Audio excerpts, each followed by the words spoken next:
What are some effective client, especially remote client communication strategies? Hi guys, my name is Deepak Shukla, founder at the Pearl Lemon Group.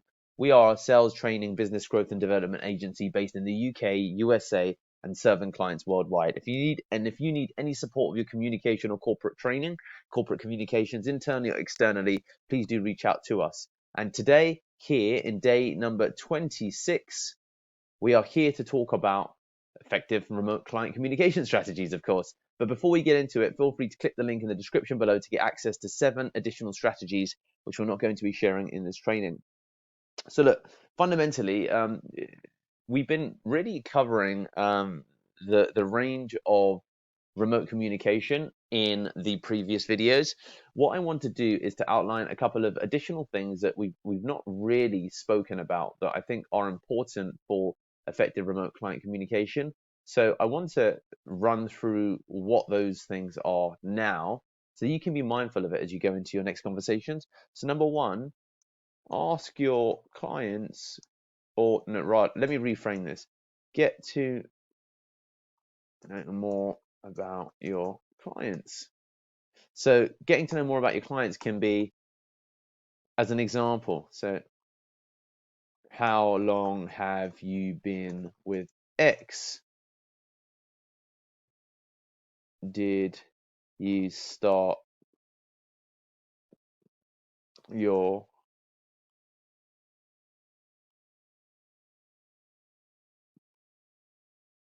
company?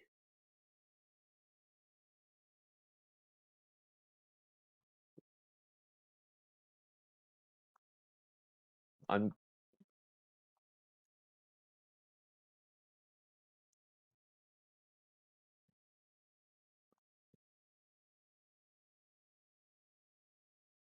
So guys, I've given you 5 questions that you could pretty much kind of ask anybody, and it's useful and powerful because you do want to develop a little bit of a personal relationship with your client, because you want your client to know, like, and trust you. So the reason this is really super important is because of the importance of disclosure. So disclosure is a process in which friendship formation develops and happens. It's basically the process of sharing, kind of revealing information about each other over time, which leads you to fundamentally becoming closer. So I absolutely recommend an effective remote client communication strategy is just really taking time to get to know them personally, and then of course make notes on the things you learn, because then you can mention it later or another time. So I had a big catch up with a friend of mine yesterday, Nick. I've not spoken to him in bloody ages, and you know what, I realized that I really need to fundamentally write things down about some of the people that I meet, and some information or contact information about them, if you will, or personal information. So I took down the name of his 3 children, which, give me a second, because he's a friend of mine, but I've not spoken to him in bloody ages.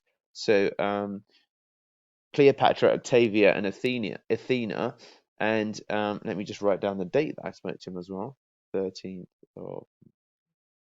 So the stuff like that becomes really important because, of course, it's the how to win friends and influence people stuff. Okay, and if you've not read that book, just please read it. And it's super important for the work that you do, because fundamentally you want to really build a reason for your client to think, like, you know what, this is such a nice person, I'll give them one more chance. When things go bad, as an example, or they'll fight for you in many unknown ways when they get pitched by a competitor, or just the kind of whole range of things happens. And then to add to this, if you have the opportunity, meet your client face to face,